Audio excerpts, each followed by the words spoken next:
Beleza.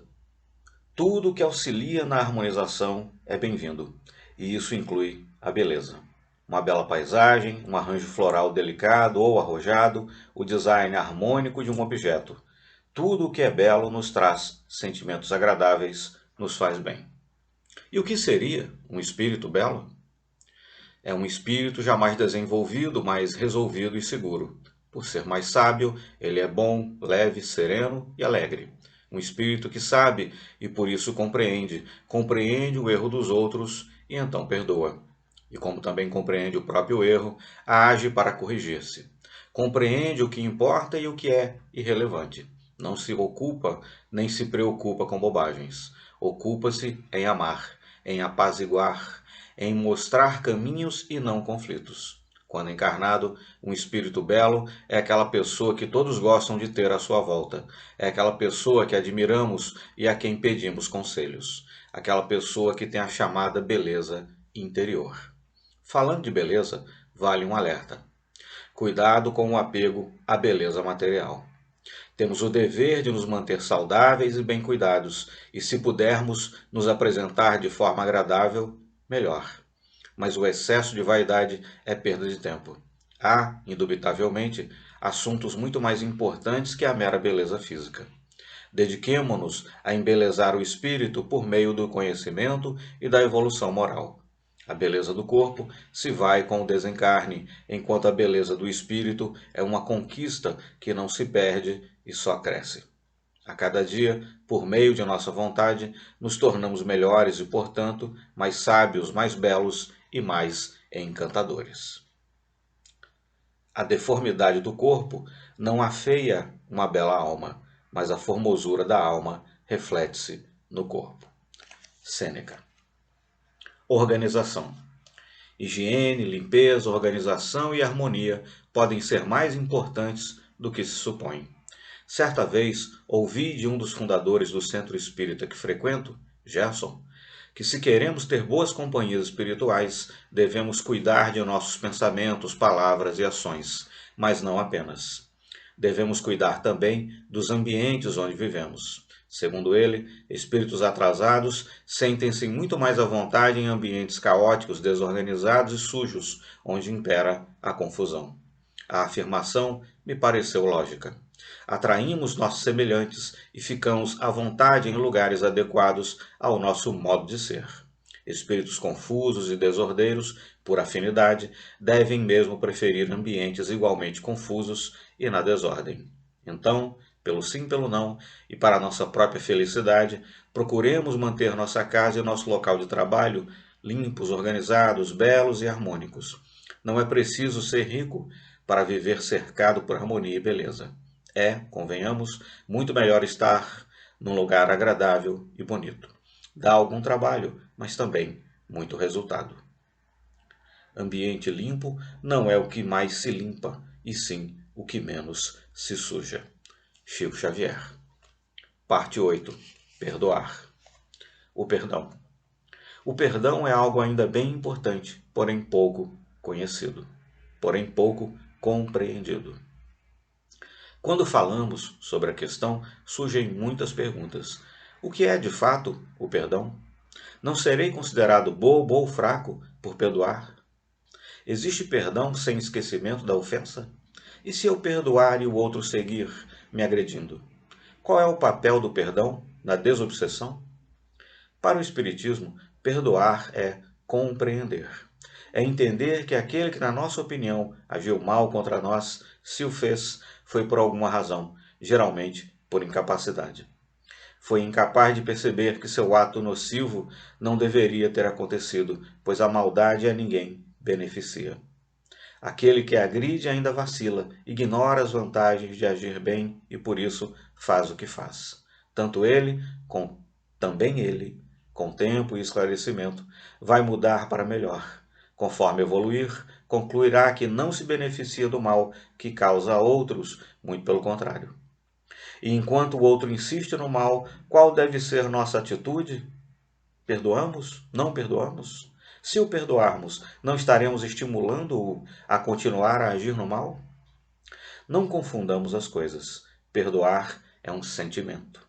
é não guardar rancor, é não odiar, é não desejar o mal a quem nos causou o mal. Como Kardec diz em O Livro dos Espíritos, perdoar é se alegrar com o bem que atingir aquele que nos causou o mal. Mas perdoar não significa folgar com o mal, dar-lhe livre trânsito. Perdoar é não odiar, mas isso é insuficiente. Devemos sempre agir contra o mal, promovendo o bem e a regeneração. Perdoar, na visão do Espiritismo, é compreender que quem age no mal precisa de correção, mas também precisa de oportunidade e incentivo na melhora, não apenas castigo e ódio. Um assassino deve ser detido para a proteção da sociedade, mas deve também ser entendido como um ser deficiente em moral e esclarecimento. Trata-se de um espírito ainda rude, cru, injusto, bruto e ignorante. Ele precisa crescer e, se pudermos ajudá-lo nesse processo, ótimo. Senão, que pelo menos não o atrapalhemos nessa penosa evolução que inexoravelmente o aguarda. Que não sejamos nós os que lhe imporão ainda mais empecilhos nesse caminhar. Ainda mais importante, que não sejamos nós aqueles que lhe fornecerão ainda mais argumentos para odiar ou justificar seu ódio à humanidade. O melhor para todos é que ele tenha chances de uma vida melhor, correta, mais equilibrada e justa, e que se sinta animado, apoiado e fortalecido a seguir por esse caminho. A regra de ouro da conduta é a tolerância mútua, porque jamais pensaremos da mesma maneira. Só veremos uma parte da verdade e por ângulos diferentes. Gandhi. Perdoar é de nosso interesse. É fácil entender por que devemos perdoar. Não é apenas pelo outro. O perdão não beneficia apenas o que errou conosco. Beneficia, antes de mais nada e de forma mais intensa, a nós mesmos. O principal beneficiado pelo perdão é quem perdoa. Ao perdoar, tiramos de nossa mente o insistente e contundente raciocínio que fica nos machucando o tempo todo a nos dizer: você foi injustiçado, foi passado para trás, foi traído, foi feito de bobo. Pensamentos como esses, que atuam no nosso enorme ego, nos fazem mal. Nos machucam, nos torturam, tiram a nossa paz e o nosso sono, e como são inúteis. Quanta dor causam, quanto pesar e sofrimento desnecessários. Perdoar, na verdade, é compreender as motivações do outro que nos causou o mal. E isso não significa compactuar com o mal e deixar impune quem pratica o crime. Perdoar é apenas compreender por que aquela pessoa agiu assim. Compreendendo, tiramos de nossos ombros o fardo de nos sentirmos enganados. Reconhecemos modestamente que o outro, como nós, é pequeno, ainda incompleto, insensato e incapaz, um sofredor como nós, que merece correção, mas que merece também a compreensão por quem já esteja, ainda que apenas um pouquinho, mais bem preparado que ele para compreender a vida. Perdoemos. Tiremos esse peso de nós mesmos. Tiremos de nossa mente e de nosso coração essa angústia espinhenta e enraizada que nos tortura, nos turva o olhar e nos bloqueia o caminho. Tiremos de nós essa âncora que nos impede de seguir fazendo o bem e nos aprimorando em nosso crescimento moral, intelectual e espiritual. Quem não perdoa fica preso a uma ideia fixa, a de que foi enganado, a de que foi prejudicado. Fica focado no mal que acredita ter sofrido e não em como sair da situação. E isso de nada serve. Ficar focado no mal sofrido é pior que o mal em si. Dói e prolonga um sofrimento desnecessário. Façamos então o esforço de compreender aquele que nos tenha feito algo que consideramos ruim. Compreendamos seu modo de ver o mundo e não o odiamos. Se não conseguirmos amá-lo, como recomenda Jesus, não odiá-lo já será um progresso. A armadilha do ódio é que ele nos prende demasiadamente próximo do adversário. Não posso odiá-lo, porque nada me liga a ele. Não temos nada em comum. Milan Kundera. O perdão e a obsessão. Na crendice popular, o obsessor é aquele espírito diabólico que nos ataca sem razão alguma. Aquele sujeito mau, vindo diretamente das profundezas do inferno para atazanar a nós, pobres coitados bons e puros. É o chamado encosto, só que isso não existe. Não há seres de todo maus, dedicados a atrapalhar quem é de todo bem, de todo bom. Seria injusto, e injustiça não existe. Se Deus permitisse a injustiça, então Deus não seria justo. Não sendo justo, Deus seria imperfeito, e sendo imperfeito, por definição, não seria Deus. Nenhum de nós que estamos encarnados aqui na Terra somos 100% bons ou 100% maus. O que há são pessoas como você e eu, que ao morrerem continuam sendo como são, imperfeitas. Tomemos um exemplo bastante atual que nos ajudará na compreensão do que é a obsessão. No momento em que escrevo esse livro, gigantescos e escandalosos esquemas corruptos envolvendo empresários e políticos são noticiados por todos os dias no Brasil. São muitos casos, mas escolhemos um. Pense no seu político corrupto predileto, naquele que você elegeu sem saber que era criminoso. E pense no empresário igualmente criminoso que aceitou pagar a ele propina para obter vantagens ilícitas. Esses dois eram, até pouco tempo atrás, comparsas. Como em qualquer relação comercial, tinham acordos acertados e confiavam um no outro. Só que o empresário foi descoberto pela polícia e foi preso. Para diminuir sua pena, há apenas uma alternativa: entregar seus cúmplices por meio da delação premiada. E assim acontece. Ele depõe, entrega documentos e gravações comprometedoras envolvendo o político. A relação dos dois, que era cordial enquanto roubavam o povo, de repente muda. Agora o político se sente traído. Vê no empresário o causador de seu descrédito. Talvez nunca mais seja eleito. Talvez seja preso. Talvez perca tudo que roubou. Que tipo de sentimento você acha que esse político terá pelo empresário que antes considerava seu amigo? Vai odiá-lo? Vai buscar vingança? Muito provavelmente, sim. E como o Espiritismo chama esse ódio e essa busca de vingança? Obsessão. Obsessão nada mais é que o que vimos no exemplo. Pessoas que se sentem traídas ou injustiçadas por alguém não perdoam e buscam vingança. São espíritos atrasados, imorais e grosseiros, ainda que por vezes inteligentes e articulados. Por muito tempo, muitos anos, ficarão presos a esse pesado sentimento buscando o que acreditam ser justiça. Se morremos odiando alguém, nos julgando injustiçados, querendo vingar um mal que julgamos ter sofrido, ficaremos como que presos por aqui, tentando vingança ou, na nossa enviesada concepção, tentando fazer justiça punindo aquele que supomos ter errado contra nós. Obsessão, infelizmente, ainda acontece com muita frequência. Ocorre entre desencarnado e encarnado, entre desencarnados e entre encarnados. Um persegue o outro resolve devolver a perseguição e ambos agindo assim, o sofrimento vai longe, muito longe. E não se acaba com essa triste história de vingança que tanto sofrimento e como se acaba com essa triste história de vingança que tanto sofrimento causa e que atrasa o progresso de todos os envolvidos? Só há um meio, pela compreensão, isto é, pelo perdão. O fraco nunca é capaz de perdoar. O perdão é atributo dos fortes. Gandhi. Deus me perdoe. É muito curioso como usamos sem a menor cerimônia a expressão Deus me perdoe, frequentemente antes de proferirmos algum absurdo. Mesmo sabendo que o que falaremos ou faremos vai contra a caridade e contra o amor ao próximo, decidimos seguir adiante e causar o mal. Mas antes, como que para esconder a nossa podridão, pronunciamos a frase mágica, Deus me perdoe.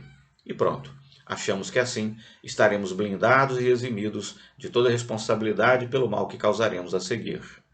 Como se ao falar a frase mágica recebêssemos uma licença divina para barbarizar. Claro que não é assim. Pactuamos com o mal, fazemos o mal de caso pensado e pedimos a Deus que nos perdoe? O que isso significa? Significa que não estamos nem aí para Deus, que fazemos dele muito pouco caso. Porque Deus nos perdoaria de um mal que conscientemente queremos causar? Deus não perdoa. Tampouco nos condena por esse mal causado. Segundo o Espiritismo, Deus nos permite fazer o que quisermos, livre-arbítrio. E nos permite também sofrer as consequências de nossas ações, causa e efeito. Causamos o mal, colheremos o resultado desse mal. Promovemos o bem, viveremos a paz que resulta da promoção do bem. Tudo para que, por nós mesmos, por meio de nossas experiências e nossa vontade, aprendamos e nos aperfeiçoemos. Aquele que sabe estar causando mal e não recua é ainda mais responsável por seus maus atos. Tem ciência do que faz e responderá por isso. Esqueça o Deus me perdoe. Não funciona. Quem ainda age assim, Deus me perdoe dizer, mas está bem atrasadinho.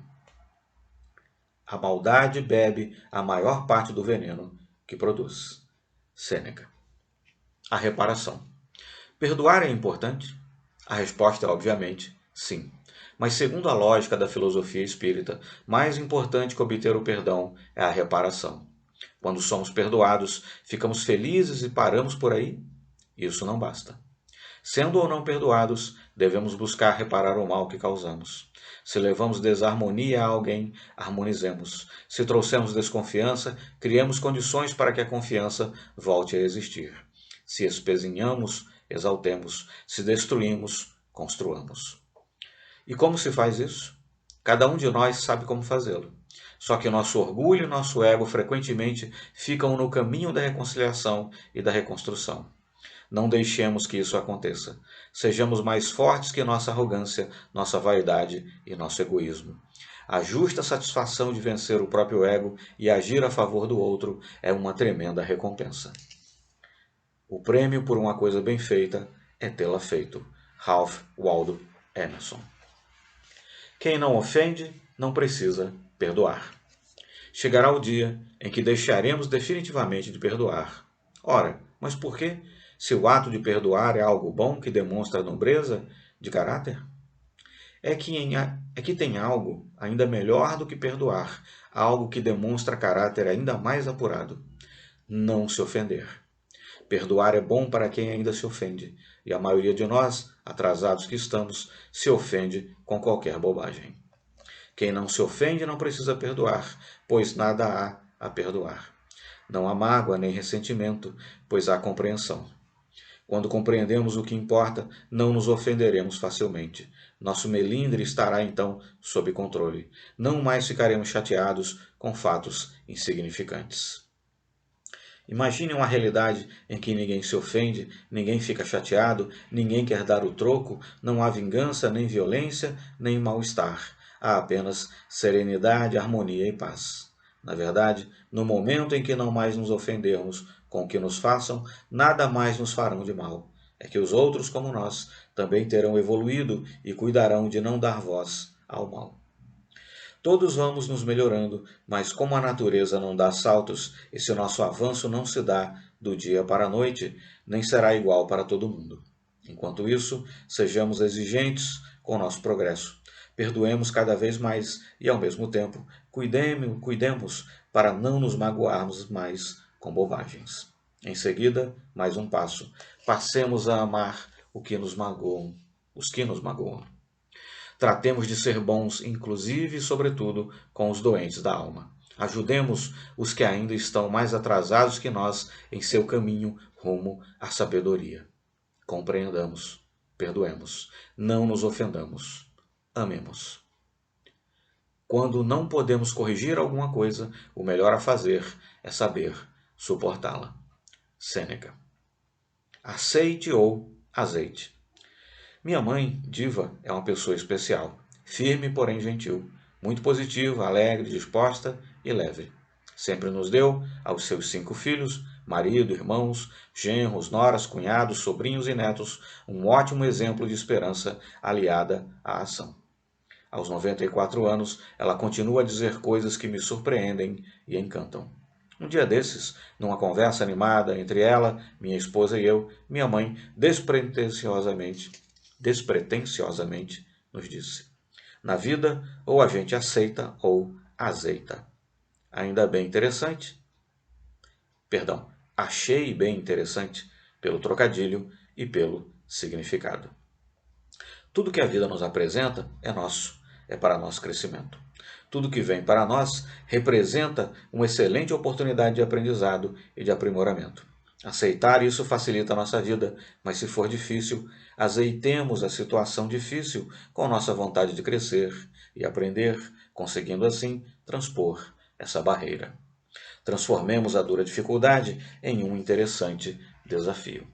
Essa linha de pensamento, agir no que for possível e viver bem com o que for impossível mudar de imediato, é mais ou menos o que pregam os filósofos do estoicismo. O aceite ou azeite ouvi de Dona Diva, mas poderia igualmente tê-lo ouvido de Sêneca. Eu não sei o que há de vir, mas sei o que pode vir. Por isso não me desesperarei por nada e esperarei por tudo. Se algo me for poupado, alegrar-me-ei. Sêneca. Parte 9. Elevar-se. O bem. Se eu fosse resumir de que trata o Espiritismo, diria que trata do estudo e da prática do bem. De observar-se e agir buscando sempre o aperfeiçoamento. E essa ação envolve tudo que nos eleva e nos distancia da barbárie. São comportamentos como a cultura da paz, a solidariedade, a igualdade e a justiça. A ilustração, a modéstia e a serenidade, a cidadania, o consumo consciente e a simplicidade sofisticada, a sinceridade construtiva, o diálogo, a confiança e a caridade. A pergunta que fica, então, é: por que algumas pessoas agem no bem e outras não? Alguns poderiam dizer que aqueles que agem no mal não conseguem discernir entre as duas coisas. Erram porque não sabem o que é bom ou mal. De acordo com a filosofia espírita, porém, todos nós, espíritos, no fundo sabemos o que é certo e o que é errado. A questão é que há níveis de consciência distintos, de acordo com o adiantamento e a vivência de cada um. Um ser que tenha vivido mais provavelmente sabe mais, compreende melhor o bem e o mal e entende ser de seu interesse agir no bem. Mas todos sabemos o que fazemos. No fundo, todos sabemos quando prejudicamos alguém. E mesmo assim o fazemos, pois achamos naquele momento que é a alternativa que nos convém. Não conseguimos perceber que sempre, invariavelmente, agir no bem é melhor para nós e para todos. Então, se deixamos de fazer o bem por conta de nossa ignorância, esse é o ponto a ser enfrentado. Se queres encontrar amizade, doçura e poesia em qualquer parte, leva-as contigo. Georges do Ramel. Propagando o bem. Já se disse que o bem é quieto e o mal barulhento. De fato, o mal parece ter muito mais voz e mais espaço que o bem. Culpa da mídia? Talvez. Mas olhemos o nosso comportamento. Quem de nós não gosta de uma fofoquinha? Sabe aquele desastre horroroso na estrada? Pois é, quem resiste a dar uma olhada? Quem resiste a dar uma boa olhada? Parece que somos fãs da desgraça, do crime, do mal. Que coisa curiosa. Se somos assim, precisamos mudar. Não deixemos de ver o lado ruim e atrasado das coisas, pois só assim podemos, por comparação, buscar o bem e nos corrigir. Mas olhemos também o lado belo da vida e das pessoas. Quanta gente você conhece que vive no bem, busca o bem e faz o bem? Quantos belos casos de devotamento e socorro ao próximo você não conhece? Se puxar pela memória, verá que, a começar pela sua família, existem muitos casos assim. Então, que tal passarmos a falar também do bem, dos bons exemplos, das boas ações, do progresso que vemos todos os dias por toda parte? Propaguemos o bem, cuidemos de não dar combustível ao mal. Se queremos o bem, façamos com que ele aconteça e que seja divulgado pelos quatro cantos. Ninguém tem dor de estômago por engolir palavras cruéis que deixou de dizer. Winston Churchill. Nossos atos falam por nós. Teus atos falam tão alto que não consigo ouvir o que dizes. Essa inspirada frase é do filósofo americano Ralph Waldo Emerson. Quanta gente você conhece que fala uma coisa e faz outra? Muita gente. Provavelmente nós mesmos. Pensar enquanto o outro precisa melhorar é fácil. Difícil é nos comprometermos com a nossa própria melhora. Deveríamos a todo momento olhar para nós mesmos, gastar menos tempo criticando os outros e mais tempo reformando-nos. O que em mim não está bom?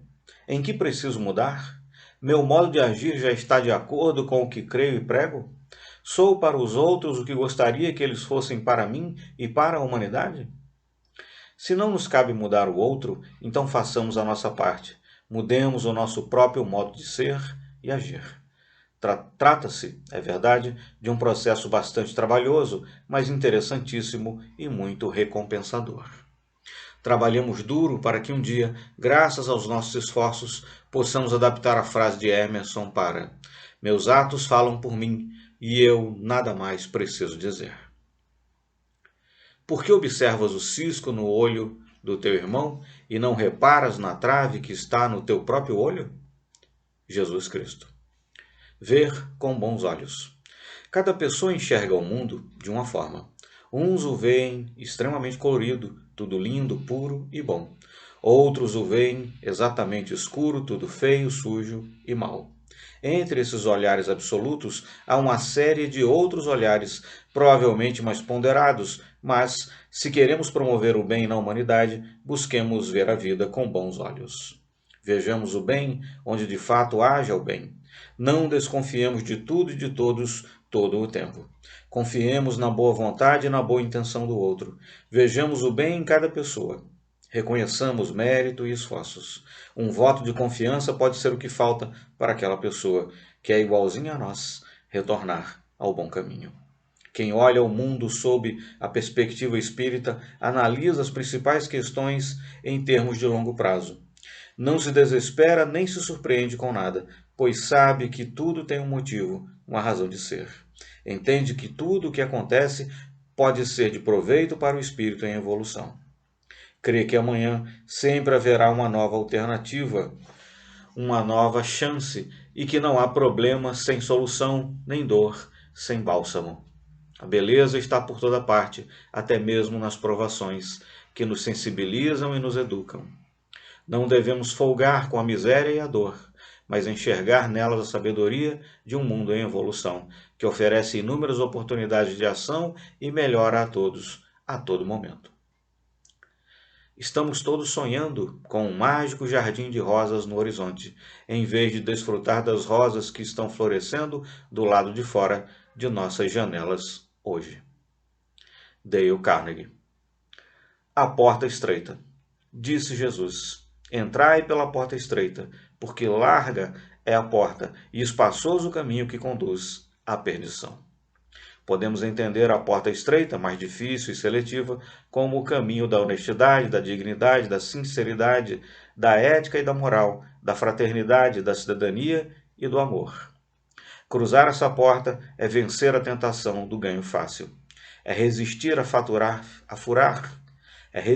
furar fila. Não passar pelo acostamento na estrada congestionada quando todo mundo faz isso. Não sonegar impostos, não mentir no afã de ganhar um argumento, não criar boatos para prejudicar um colega de trabalho. Quem passa pela porta larga busca a facilidade e usa de quaisquer artimanhas para vencer. Dá golpes e jeitinhos, faz acertos escusos e conchavos que prejudicam alguém para beneficiar a si mesmo. Isso é fácil de fazer, mas traz consequências. Teremos que lidar com a dor, que vem para nos educar e reparar nossos erros. Agir no mal nos faz viver na febre da desconfiança e da preocupação, na insônia e no medo. O prazer visado por aqueles que entram pela porta larga é efêmero e incompleto. Não satisfaz nem proporciona felicidade. Por isso que se vê muita gente, rica ou pobre, infeliz.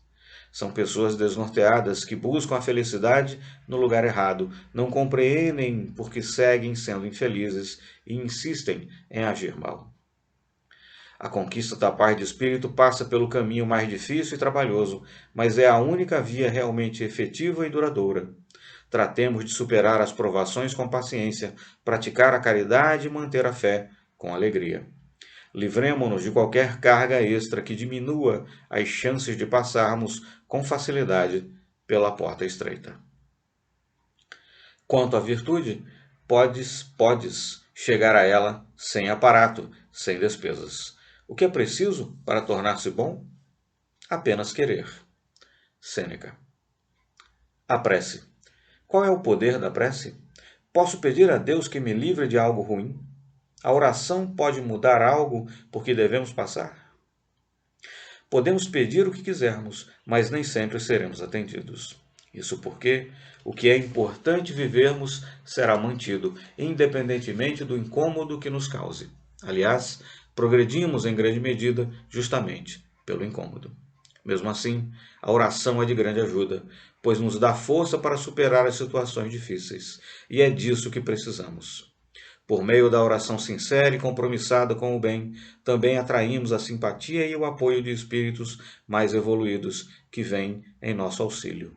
Porém, eles não nos livram de dificuldades que nos beneficiarão em nosso progresso.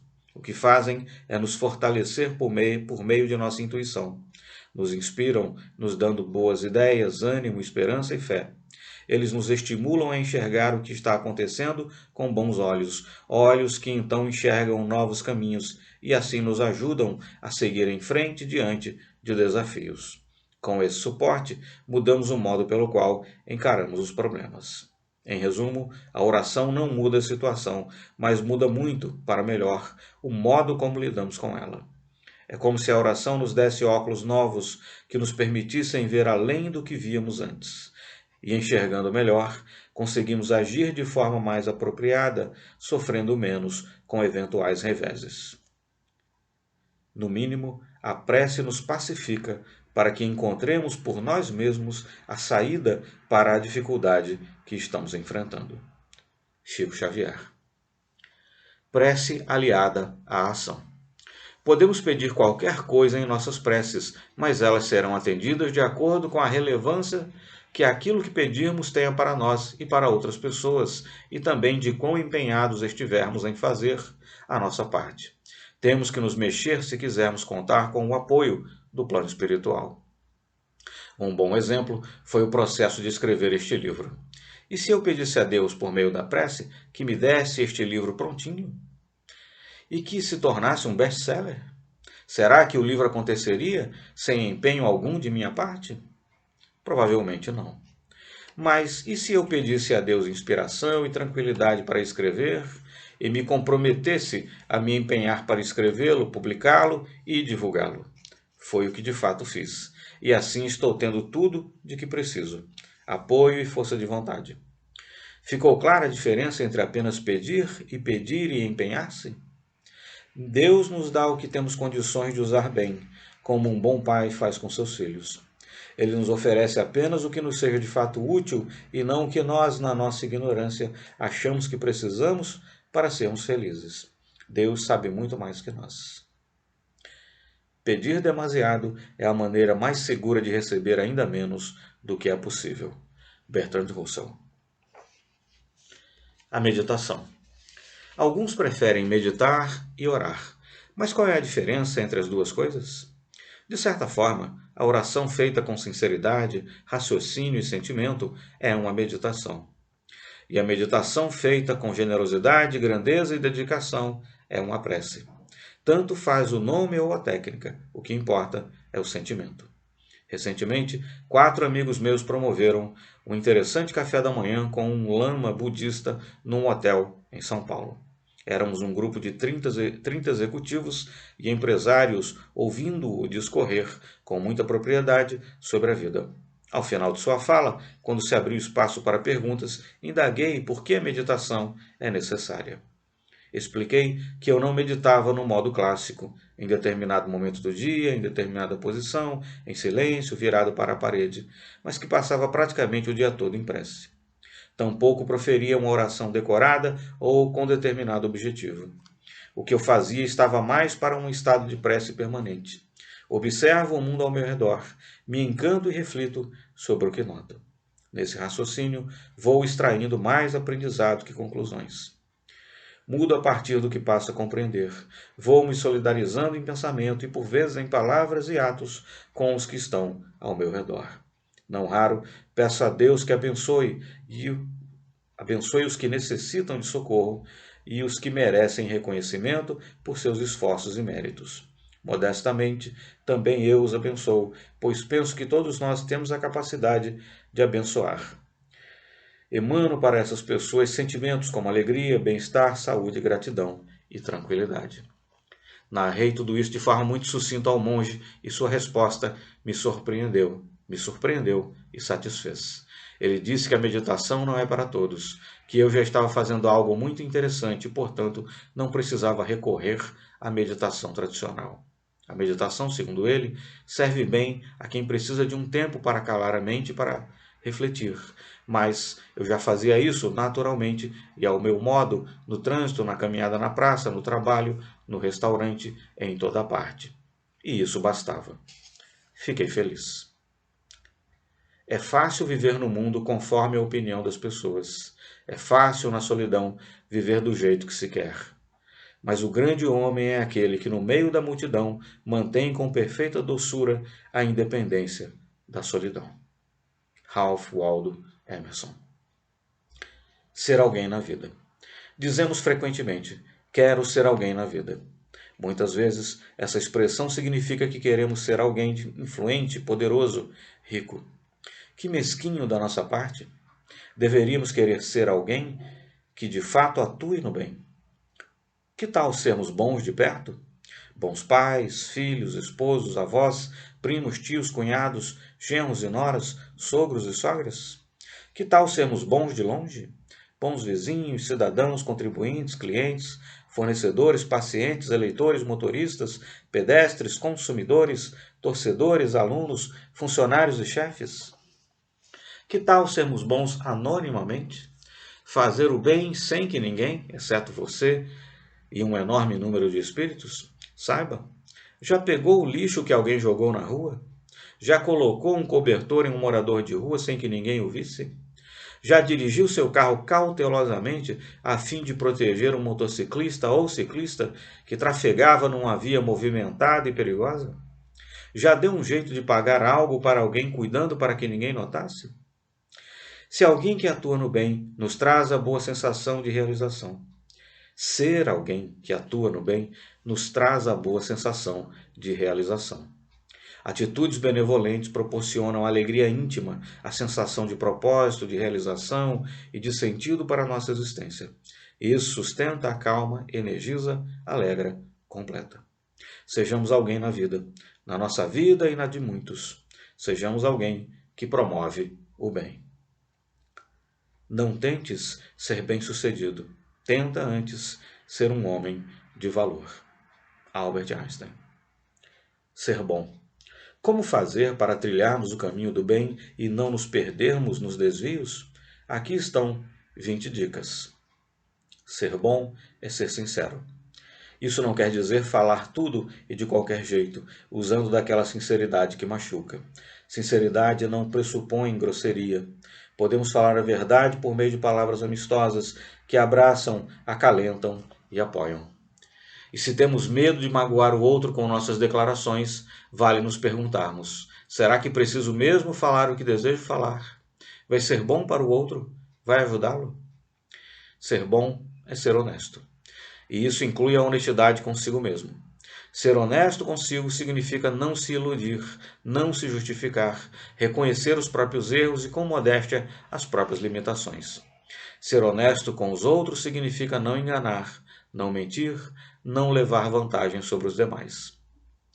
Ser bom é querer o bem.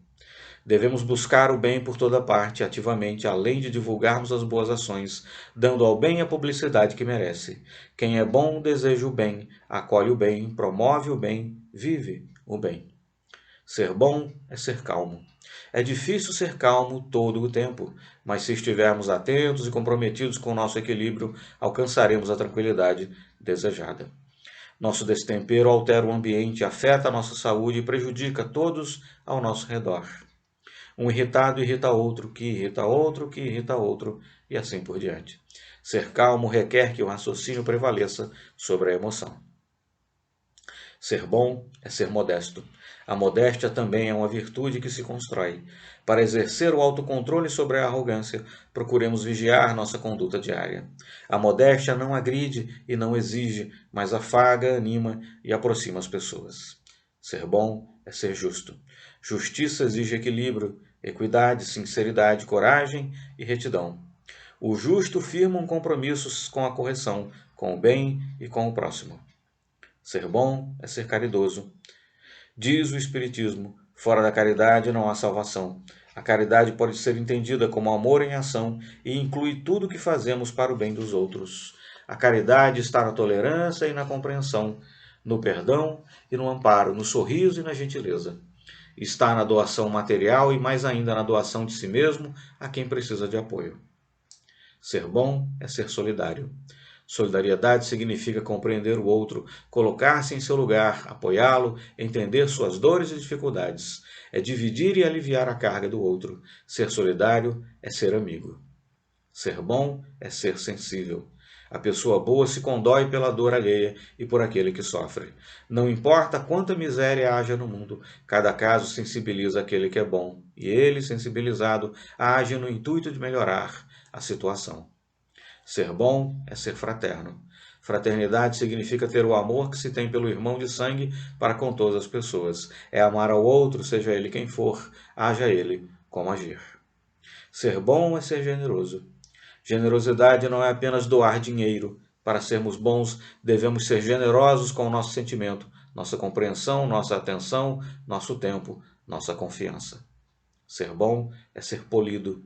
Educação, trato, tato e delicadeza são características de espíritos evoluídos. Polidez é uma virtude charmosa que encanta, alegra, acalma e faz bem. Ser bom é ser responsável.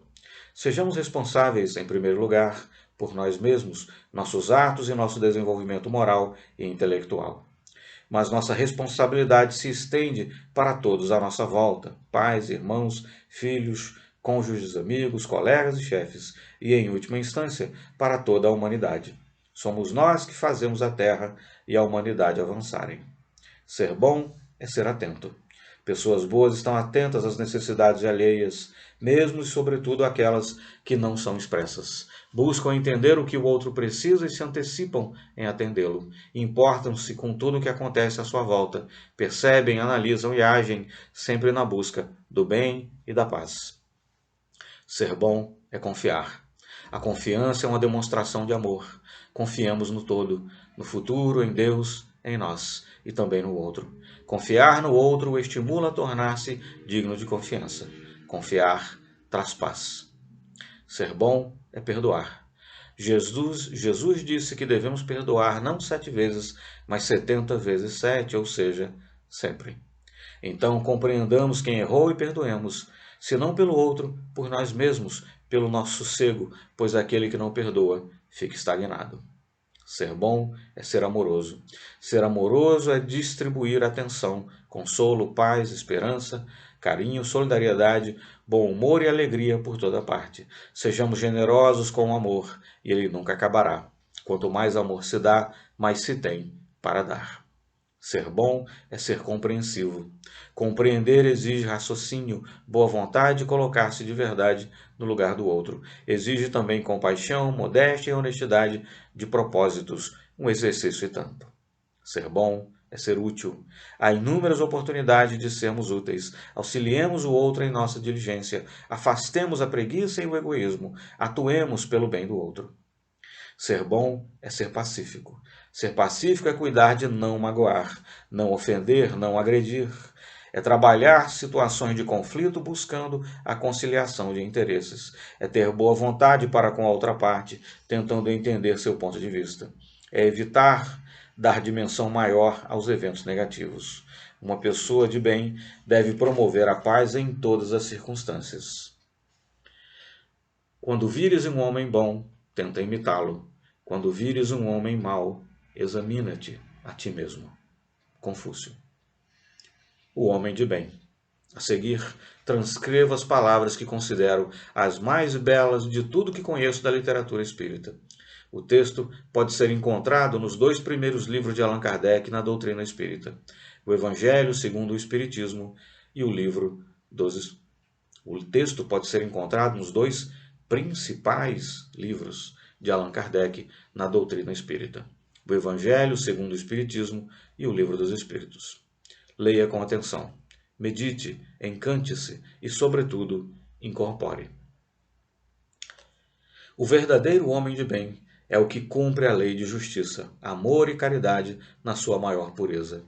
Se ele interroga a consciência sobre seus próprios atos, a si mesmo perguntará se violou essa lei, se não praticou o mal, se fez todo o bem que podia, se desprezou voluntariamente alguma ocasião de ser útil, se ninguém tem qualquer queixa dele. Enfim, se fez a outrem o que desejava que lhe fizessem. Deposita sua fé em Deus, na sua bondade, na sua justiça e na sua sabedoria. Sabe que sem a sua permissão nada acontece e se lhe submete à vontade em todas as coisas. Tem fé no futuro, razão porque coloca os bens espirituais acima dos bens temporais. Sabe que todas as vicissitudes da vida, todas as dores, todas as decepções são provas ou expiações e as aceita sem murmurar.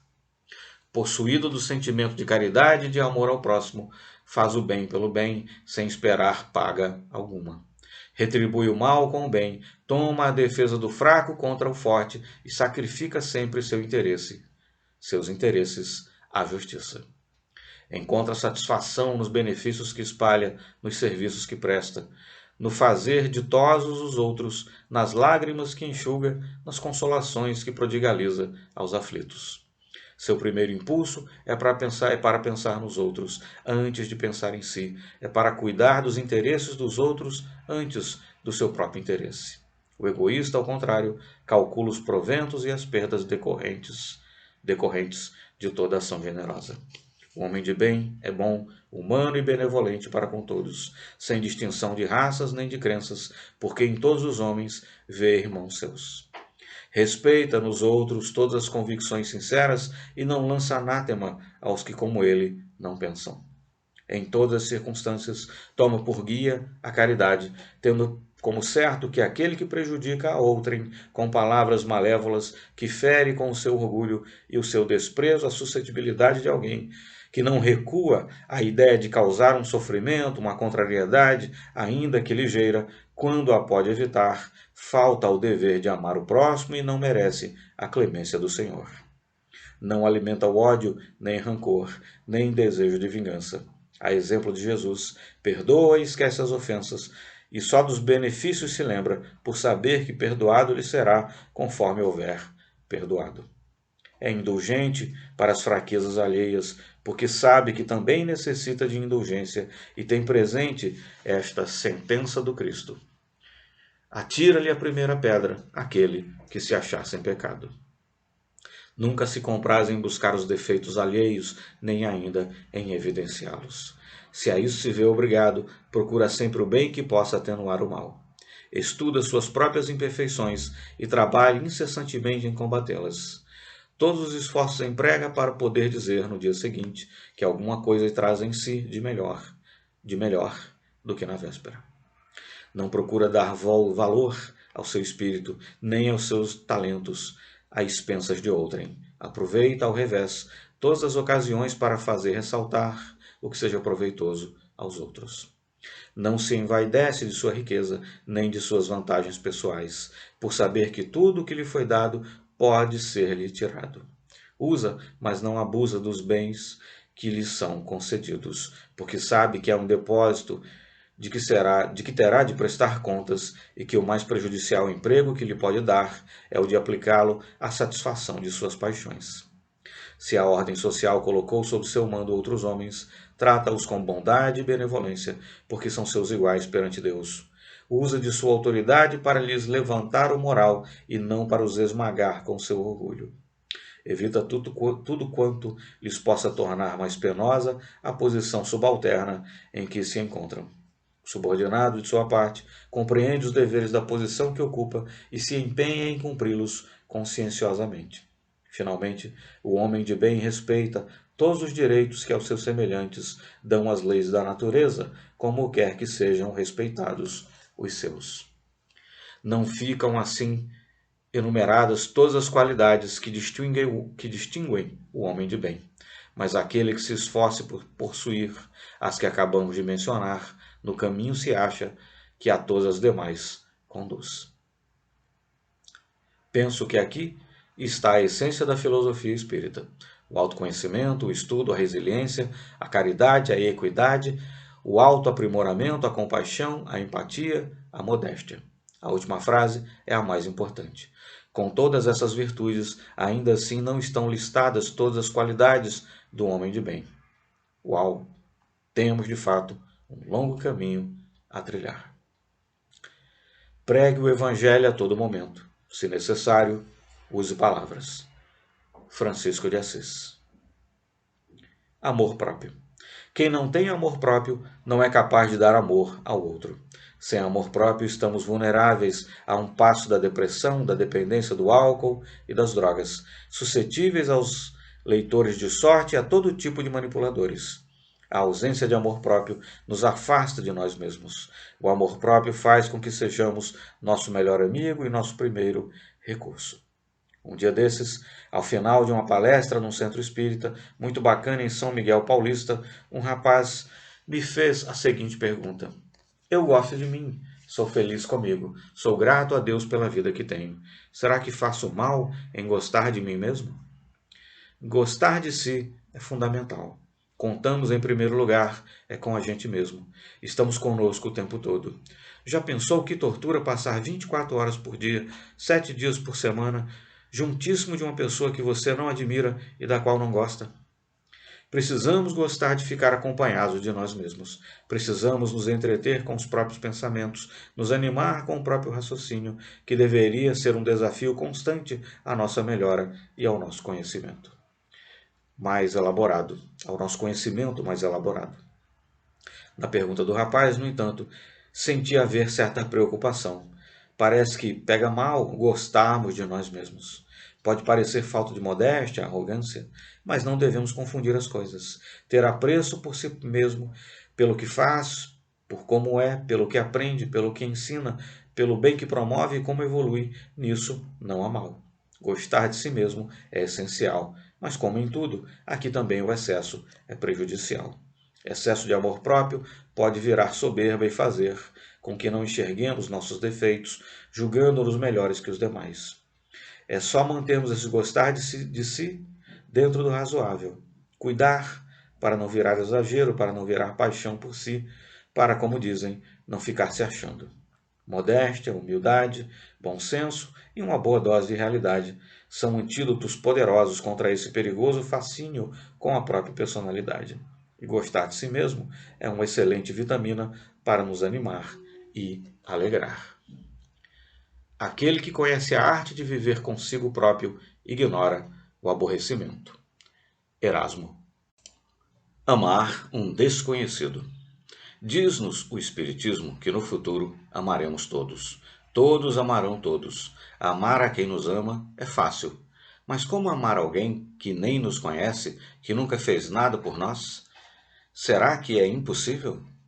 E se eu disser que já fazemos isso? Note como rapidamente nos afeiçoamos a um personagem de novela ou série ou de um desses programas que vão eliminando os participantes. Basta um episódio para que nos sintamos íntimos deles. Passamos a intuir seus sentimentos, nos comovemos com suas dificuldades, torcemos pelo seu sucesso. Isso acontece porque passamos a observá-los, prestamos atenção ao que dizem e ao que parecem estar sentindo. Reconhecemos sua sabedoria e nos solidarizamos com suas dores. Quando realmente nos identificamos com eles, afirmamos que os amamos. E por que não fazemos o mesmo com os desconhecidos que nos cercam? Chegará o dia em que amaremos o desconhecido da rua com a mesma qualidade de amor com que amamos nossos pais, nosso cônjuge e nossos filhos. Amaremos o guarda e o gari, o político e o taxista, o religioso e o dentista, o criminoso e o juiz, o bebê e o ancião. Chegará o dia em que compreenderemos que o amor não impõe limites, que todos de fato somos espíritos necessitados de amor e que todos, igualmente, somos fontes de amor. Que o outro é igual a nós e que há nele belezas admiráveis e nódoas a serem limpas. Esse é nosso futuro. Entendendo que é, sim, possível amar ao próximo, mesmo quando não o conhecemos, compreende-se que também é possível amar a toda a humanidade. Pois o que é a humanidade, senão a soma de todos os seres, senão a soma de todos os que vivemos, encarnados ou não? Deve ter sido esse amor pleno e sublime que animou Sócrates, Jesus Sêneca, São Francisco, Buda, Gandhi, Martin Luther King, Allan Kardec, Dom Helder, Chico Xavier, Frei Damião, Madre Teresa, Irmã Dulce e outros grandes humanistas e pacifistas tão admirados.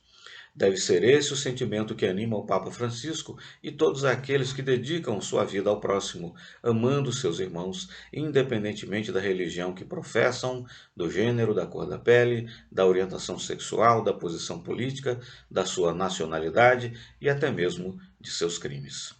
Amam apenas. Apenas? Observemos as pessoas à nossa volta com generosidade de sentimentos. Amemos essas pessoas com suas características e dificuldades, em seus amores, suas dúvidas, seus medos e suas imperfeições, que não são diferentes das nossas. Amemos pelo que são e aprendamos com elas. É fascinante. Isso é o amai-vos uns aos outros. Feliz daquele que, no decorrer de sua vida, ama amplamente seus irmãos em sofrimento. Feliz daquele que ama, pois não conhece nem a angústia da alma, nem a do corpo. Seus pés são leves e vive como se estivesse transportado fora de si mesmo. Lázaro. A regra de ouro. Que pequenos belos gestos estão ao nosso alcance? O que podemos fazer no dia a dia de forma a contribuir para o bem de todos? É fácil. Sigamos a regrinha do façamos pelo outro o que gostaríamos que fizessem por nós.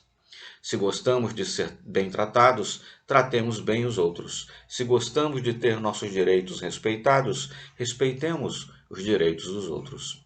Se gostamos que respeitem nosso modo de ser, respeitemos o modo de ser dos outros.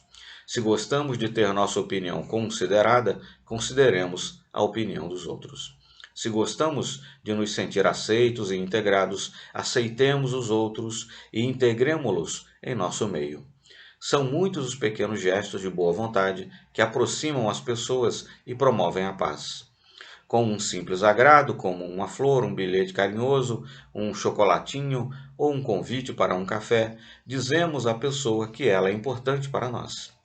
Com elogios sinceros, arrancamos sorrisos e alegramos seu dia. Com minutos de nossa atenção, valorizamos o outro, oferecemos apoio e o resgatamos de sua solidão. Com atitudes gentis, como segurar a porta do elevador para alguém, deixar o outro passar na frente na fila do supermercado, pegar algo que caiu no chão ou ajudar a carregar alguma coisa, encantamos e tornamos o fardo do outro mais leve. Tudo isso conforta e dá esperança, tudo isso promove a paz. E o melhor, está ao alcance de todos nós. É mais fácil obter o que se deseja com um sorriso do que a ponta de espada. William Shakespeare. Promover a paz. É comum ouvirmos: estou precisando de paz. Eu não tenho paz nesta casa. Mas talvez devêssemos dizer: estou promovendo a paz. Eu trarei a paz para esta casa. Achamos que a paz é função do outro. É o outro quem tira a minha paz. Nunca reconhecemos ameaças à tranquilidade em nosso modo de agir, mas frequentemente somos nós que estressamos todo o ambiente. E fazemos isso junto aos que mais amamos, nossos familiares. A paz é frágil. Toda vez que respondemos de forma grosseira, que ignoramos alguém, que usamos de sarcasmo, que menosprezamos, estamos destruindo a paz. Toda vez que nos acalmamos e buscamos entender o ponto de vista alheio, mantendo o nosso ego sob controle, quando perdoamos aquele que nos magoa ou ainda quando não levamos adiante uma fala maldosa, estamos promovendo a paz. Mas tudo isso, evitar o destempero, o egoísmo, a mágoa e a ofensa, requer que nos monitoremos. Exige atenção, vontade e ação. Uma vez mais, depende de nós. Em casa. A nossa paz começa em casa, com nossos familiares. Nossa família foi formada para unir as pessoas que deveriam estar juntas nesta encarnação. Elas têm um compromisso umas com as outras. Algumas vieram para ajudar, outras para ser ajudadas. Outras ainda vieram para atuar em conjunto, para o bem de alguns ou de muitos. É comum termos na família algumas pessoas com quem não nos damos muito bem. Viemos juntos não por acaso, portanto devemos procurar conviver, sobretudo, com esses, buscando a harmonia e a paz. A paz em nosso lar depende de todos que o habitam e frequentam. Se o modo de agir do outro depende em parte de como agimos, nosso exemplo, devemos nos comportar adequadamente. Nossos atos promovem a paz ou contribuem para a desarmonia? Temos contribuído para que tudo seja melhor? Temos atuado em sintonia com nossas crenças e com o mundo que queremos? Nossas ações têm sido coerentes com a pessoa que queremos ser? Caso não, por quê? Pensemos a respeito de qualquer incongruência que possa existir e tomemos a iniciativa para resolvê-la. E façamos isso já, pois a paz da casa assim exige. E a nossa paz interior também. No trabalho. Depois de casa, o trabalho é provavelmente o local onde o nosso modo de agir mais influencia os demais, seja na paz, seja na desarmonia. Fora as horas que passamos no escritório, ainda ficamos ligados no trabalho graças aos smartphones e às redes sociais, com aplicativos de conversa em grupos e e-mails. Também no trabalho, nos parece frequentemente que apenas os outros são os culpados pela falta de paz. A desarmonia é causada pelo chefe, que é absolutamente insensível. E também por nossos colegas, que são, para dizer o mínimo, inescrupulosos. Isso sem falar dos subordinados, um bando de preguiçosos e incapazes. Será que é assim mesmo? Claro que não, mas quase sempre é assim que os vemos ou que queremos ver a situação. Parece que acreditamos que a única pessoa boa no trabalho somos apenas nós mesmos. Achamos que estamos sempre com a razão, apenas nós. Não nos iludamos. Também no trabalho sejamos corretos, honestos e modestos. Reconheçamos nossos méritos, sim, mas também nossas deficiências e nossas faltas e valorizemos os méritos dos outros. Se temos uma equipe sob nossa coordenação, se somos chefe, lembremos que estamos ali para viabilizar o trabalho, não para sermos servidos. Mais uma vez, se queremos a paz, devemos atuar sobre nosso modo de ser e não o do outro. Façamos nossa parte para promover a paz, não apenas por meio da crítica, e sim muito mais pelo esforço em agirmos de modo inteligente e lógico, portanto manso, caridoso, inclusivo e compreensivo. O homem superior atribui a culpa a si próprio, o homem comum aos outros. Confúcio. Paz no caos e caos na paz. A paz é um conceito objetivo ou subjetivo? A paz, ou a ausência dela, se expressa no ambiente. Não há paz na guerra, nos crimes, nos protestos violentos, na poluição sonora. Mas a paz se expressa em enorme medida internamente, na autoestima, no autoconhecimento e na plenitude. A paz, de fato, se inicia em nosso íntimo. Se não tenho a paz em mim, comigo, entre mim e eu mesmo, então a paz, para mim, inexiste. Posso estar no local mais pacífico e bucólico do mundo, que, se em meu íntimo estou em desarmonia, se minha mente está em conflito, se não tenho um mínimo de amor a mim mesmo, trago comigo a guerra para esse ambiente de paz. O oposto também é verdadeiro. Há casos de pessoas que passaram por momentos extremos de violência, como, por exemplo, nos campos de concentração nazistas ou no recente conflito na Síria, e que conseguiram manter a paz, a sua paz, a paz interior. Com paz interior, mesmo nos ambientes mais hostis e conturbados, conseguimos sustentar nosso equilíbrio, criamos nosso céu ou nosso inferno. Então, da próxima vez que perdermos a paciência por uma besteira, da próxima vez que perdermos a nossa paz e perturbarmos a paz alheia, lembremo-nos daqueles que de fato passaram por situações muito mais penosas e porque quiseram, foram capazes de manter a sua paz. Se queremos ser salvos e fazer uma contribuição substancial ao progresso do mundo, essa contribuição tem que passar pelo caminho da paz. Gandhi. O perfume da paz. Em um trecho de um dos seus livros, Kardec fala do perfume da caridade, que se espalha em torno de quem é caridoso. Penso que o mesmo podemos dizer da paz. Quem preza e trabalha pela paz, a irradia. Imaginemos todos nós, cada um de nós, como se fôssemos antenas a irradiar paz. Como será a Terra quando isso finalmente acontecer? Visualize uma pequena pedra caindo numa lagoa. A partir dela, círculos concêntricos vão se expandindo na superfície da água. Agora imaginemos a paz como as ondas na lagoa, também se expandindo a partir de nós, de nossos pequenos belos atos, a partir de nosso sorriso e de nossa voz mansa, de nosso olhar amoroso e de nossa boa vontade. A toda a nossa volta, paz. Com nossa paz, abençoamos as pessoas que tomam contato conosco. Elas todas sentem a nossa paz, que passa a ser delas também, e seguem assim mais confiantes no ser humano, mais esperançosas, desejando o bem. Elas também passam a irradiar paz e a pacificar outros. Que tal? Várias antenas a irradiar a paz. O lago todo tomado por muitas ondas que mutuamente se abençoam e se acalmam e que se expandem mais e mais. Queremos a paz? Construamos a paz. A paz não pode ser mantida à força. Somente pode ser atingida pelo entendimento. Albert Einstein. Propósito. Este livro tem a pretensão de dar uma visão de como o Espiritismo entende a vida. É chegada a hora, então, de, nestas últimas páginas, explorarmos o tema do motivo da vida, o motivo para estarmos aqui, nosso real propósito. Para que vivemos? Por que encarnamos? Por que encarnamos múltiplas vezes? Qual é ou deveria ser a principal motivação do nosso viver? Penso que podemos responder a essa pergunta com 4 verbos.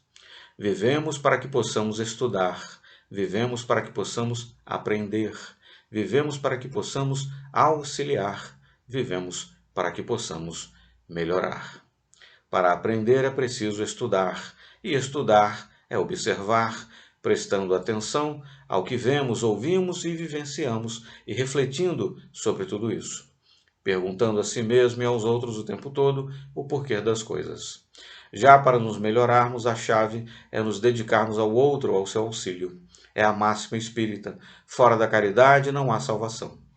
Quando nos dedicamos ao bem do outro, nos sentimos bem, porque nossos problemas ficam menos relevantes. O outro passa a existir, a ter peso, passa a ser o objeto de nossa atenção, cuidado e amor. Com isso, ficamos menos egoístas, menos sensíveis a besteiras. Tiramos de nossa cabeça pequenas minhocas que, por falta de coisa melhor em que nos concentrarmos, transformaríamos em enormes serpentes. Tudo ganha nova perspectiva e medimos as dores, nossas e alheias, com outra régua. Tudo passa a fazer mais sentido, a vida ganha sentido. E trabalhar para o bem do outro não significa necessariamente fazer um trabalho heróico, enorme, sacrificado. É muito mais uma postura, um aumento na gentileza, na cortesia, na atenção e na paciência. E isso tudo dá para ser feito sem dinheiro, sem sair de casa ou do trabalho. Trabalhemos para o bem dos nossos familiares e colegas de trabalho, do taxista, do cobrador de ônibus, do outro passageiro no metrô, do verdureiro, do policial, da faxineira, do porteiro e do garçom, inclusive em pensamento. Fomos criados por Deus como espíritos simples e ignorantes, nem bons nem maus. Conforme vamos caminhando nas diversas encarnações, vivenciamos todo tipo de experiência, algumas duras, outras dulcíssimas. Aprendemos cometendo crimes e praticando o bem. Sofremos e nos corrigimos com o sofrimento. Aprendemos a nos relacionar em harmonia com os outros e aprendemos que os outros são todos, de qualquer classe social, nacionalidade, etnia, idade, orientação sexual, gosto, credo, opção política, nível cultural ou intelectual. Com o tempo, entendemos que esses outros com quem devemos nos relacionar em harmonia englobam tudo: a natureza, a sociedade, o planeta. A vida nada mais é que uma tremenda escola. Uma escola de longo prazo, um internato 24 horas, 365 dias e N encarnações. E é uma escola infinita, pois mesmo quando já não precisamos mais encarnar, e mesmo entre encarnações, seguiremos vivendo e aprendendo, sempre. Se entendemos a vida como eterno aprendizado, como dedicação ao nosso aperfeiçoamento, visando a nos tornar pessoas melhores e voltadas ao bem, então tudo fica mais claro, mais coerente e, portanto, mais fácil. Tudo se resume à prática do bem. Procuremos nos concentrar em sermos pessoas melhores a cada dia, cada hora, cada ação, cada fala, cada falha, cada pensamento, sempre. Enquanto escrevo este livro, meu compromisso é tornar-me uma pessoa melhor, não ao final do livro, mas ao final de cada raciocínio aqui expresso. E a cada trecho que redijo, repenso meus atos e percebo quão distante ainda estou do que sei ser o correto e quanto ainda preciso melhorar. Se por um lado isso me angustia, por outro mantém meu ego sob controle e faz eu me mexer para me aperfeiçoar. Isto é a vida na visão do Espiritismo. Melhorar o tempo todo, a todo instante, a cada ato, cada pensamento. A verdadeira tragédia da vida é quando homens têm medo da luz. Platão. 9 passos para o autoaperfeiçoamento.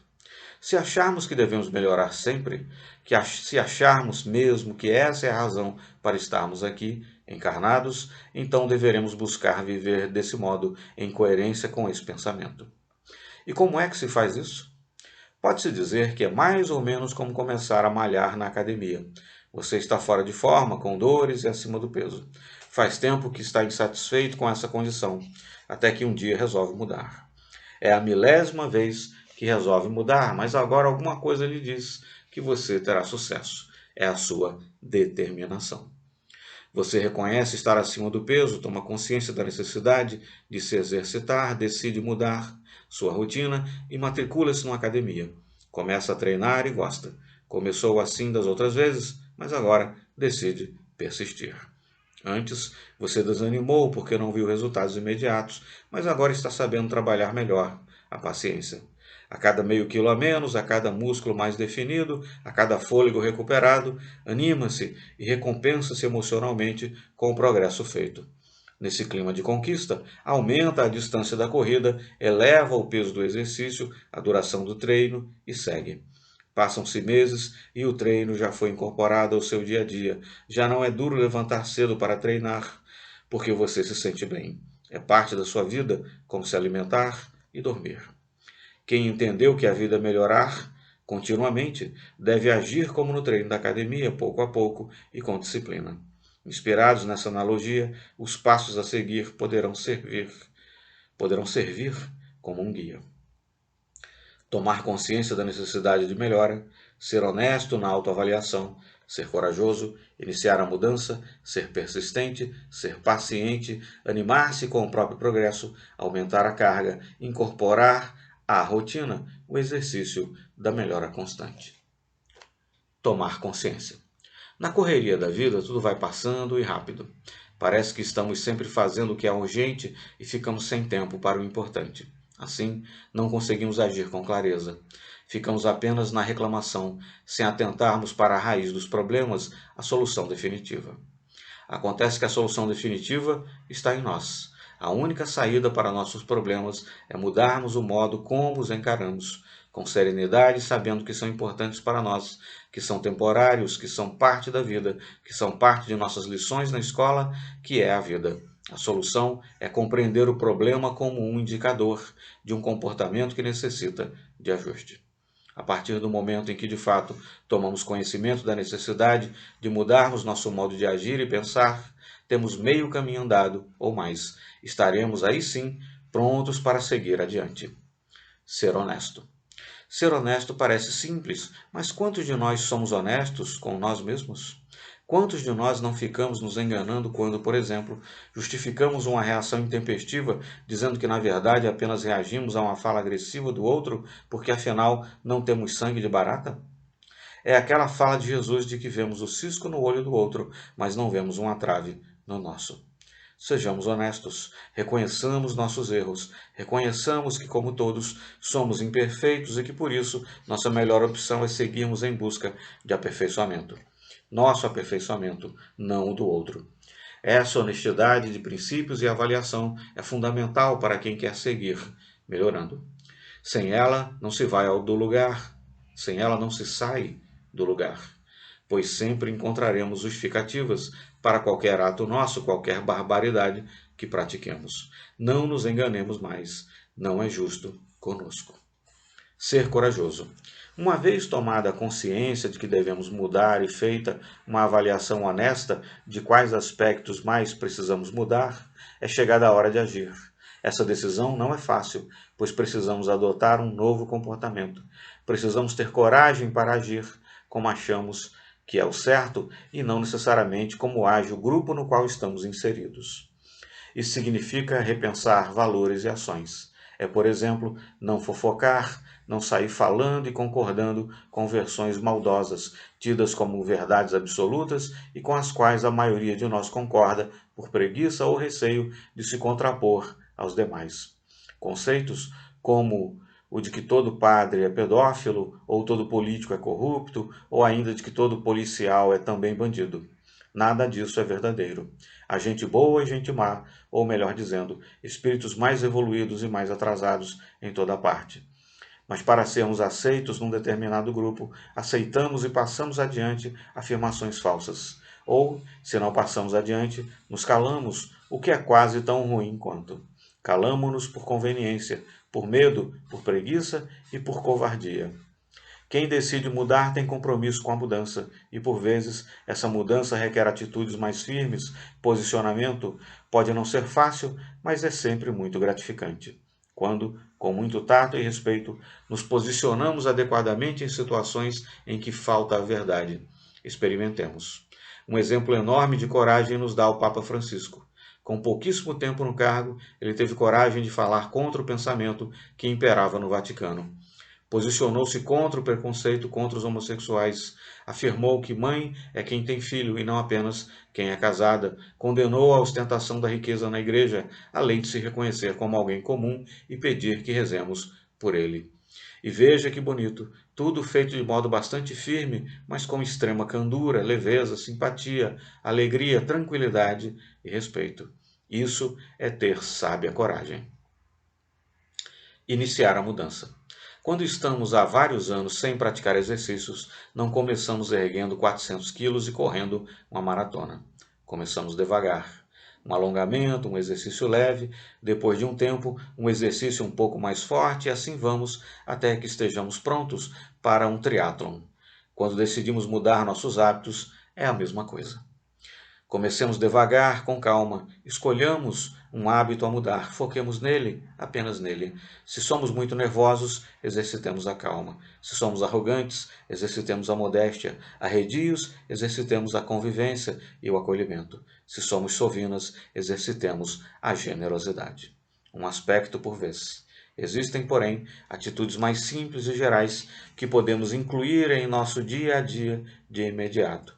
Podemos, por exemplo, nos comprometer com a gentileza, cumprimentando as pessoas, pedindo licença e perdão, agradecendo e sorrindo mais. Podemos nos esforçar por falar menos e ouvir mais. Podemos travar nosso ímpeto de passar adiante uma fofoca. Melhor ainda, podemos nos propor a fugir das fofocas, não dar ouvidos a elas. Podemos nos comprometer com a organização de nosso espaço em casa e no trabalho, promovendo a higiene, a beleza, a organização e a harmonia no ambiente em que vivemos. Podemos tentar confiar mais nas pessoas, de modo que quando começarmos uma conversa, partamos do princípio de que aquela pessoa é boa e não deseja o nosso mal. Podemos nos propor a deixar de mentir, incluindo aquela mentirinha boba que parece inócua e parte do jogo do dia a dia. Podemos nos propor a sermos mais carinhosos com nossos familiares, abraçá-los e beijá-los mais, fazer um cafuné, uma pequena massagem nos ombros. Podemos nos propor a lavar a louça todos os dias ou a fazer pequenos outros serviços do cotidiano de nossa casa, buscando assim aliviar a carga de trabalho de familiares.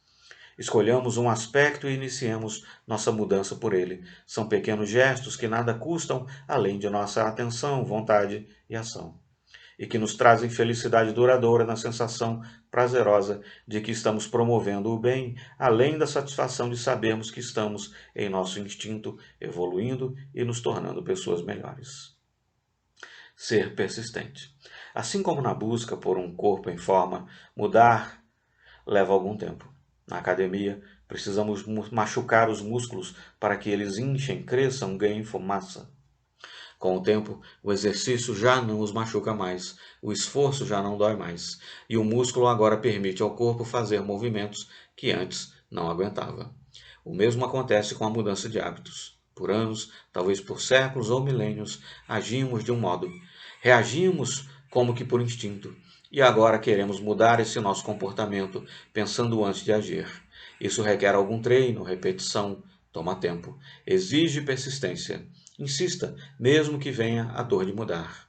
Entenda-a como a dor de quem se exercitou, uma dor boa que sinaliza uma nova situação, um novo posicionamento, o desenvolvimento de uma nova habilidade, de uma nova e melhor personalidade.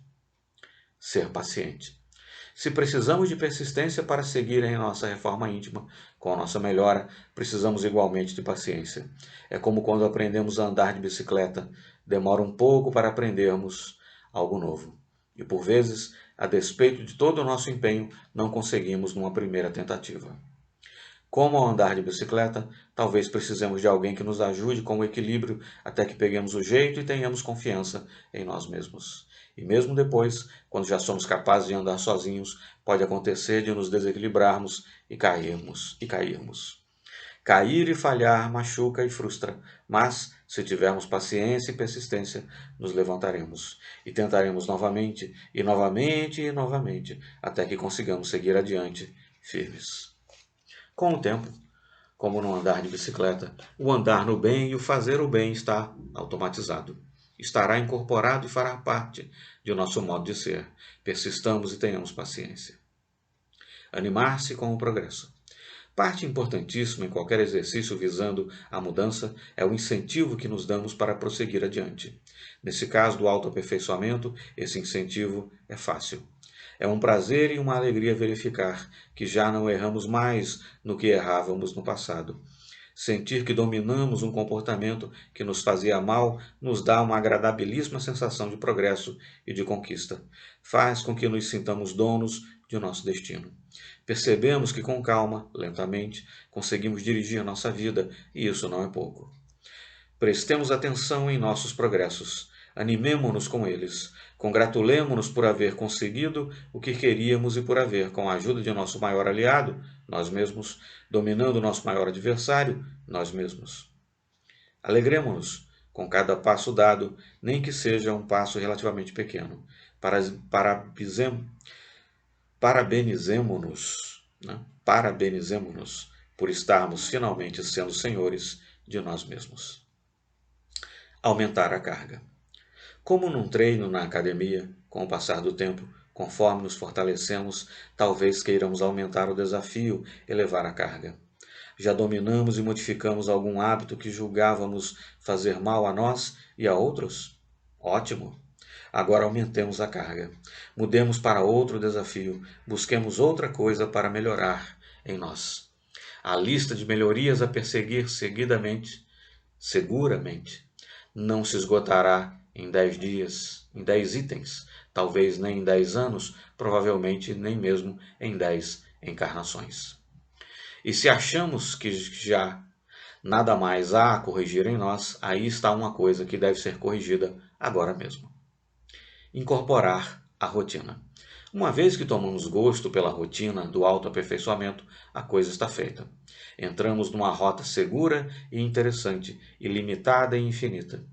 Seguiremos nos modificando, nos aprimorando. Fará parte de nossa vida, de nossa rotina, de nosso modo de ser, naturalmente. Os problemas não vão deixar de existir, até porque eles são as nossas aulas. São eles que nos educam, que exigem de nós raciocínio, ponderação e ação. Mas passaremos a lidar muito melhor com a dificuldade de nosso caminho. Saberemos encarar os desafios de forma equilibrada e positiva, pois compreenderemos melhor tudo à nossa volta. E a vida ficará mais leve, pois fomos largando os pesos pelo caminho. Tentar não significa conseguir, mas quem conseguiu certamente tentou. Aristóteles. Conclusão. O autor de um livro recebe de seu leitor preciosidades como a disposição, a atenção, o respeito e o tempo. Eventualmente, de alguns, recebe até a admiração. O leitor, com sua leitura, homenageia o autor. Mas e você? Recebe dos que o cercam disposição, atenção, respeito e tempo? É admirado por alguém? Invertamos a pergunta.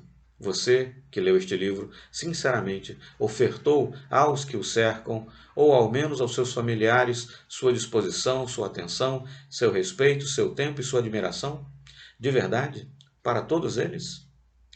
A vida na visão do Espiritismo não foi escrito para apenas trazer conceitos bonitos com os quais todos concordamos. Ele tem que ser a água fria a nos tirar da sonolência. Este é um livro para nos instigar e instrumentalizar na prática do bem. O que aqui se leu é para ser colocado na prática. Agora, devemos servir para que já, e não daqui a pouco, atuemos no bem e na nossa melhora. Deve servir para que já, e não daqui a pouco, atuemos no bem e na nossa melhora. Então hajamos. Abençoemos a todo momento todos à nossa volta por meio de nossas atitudes, palavras, olhares, sorrisos e pensamentos. Busquemos e distribuamos a paz e o bem. Sejamos emissários de Deus na Terra. Vivamos a vida na visão do Espiritismo. Agradecimentos. Agradeço a Allan Kardec pelo trabalho espetacular na organização da filosofia espírita. A espiritualidade que claramente me inspirou em vários momentos no livro. A Jesus pela inteligência e sensibilidade que nos legou tão bons ensinamentos. A Deus só por tudo. Muito obrigado aos vários leitores de A Morte na Visão do Espiritismo que me instigaram a seguir escrevendo. Adorei. Instiguem mais e sempre, por favor. E aos queridos amigos mega profissionais da Editora Sextante, que desde o primeiro momento se interessaram por este livro e tiveram um papel importantíssimo em sua elaboração. Agradeço ainda às minhas 3 irmãs que leram o livro quando ainda estava em sua fase inicial e não se furtaram ao papel de irmãs queridas, dando pitacos carinhosos nos trechos em que era adequado. Ao meu irmão e sua família estendida, que me deram o lindo exemplo que cito no trecho sobre o divórcio. À minha esposa e ao meu filho, que gentis me aguentaram falando do livro por cerca de 3 longos anos. E à minha mãe, que mesmo não sendo espírita, desde sempre me inspirou ao rumo da espiritualidade.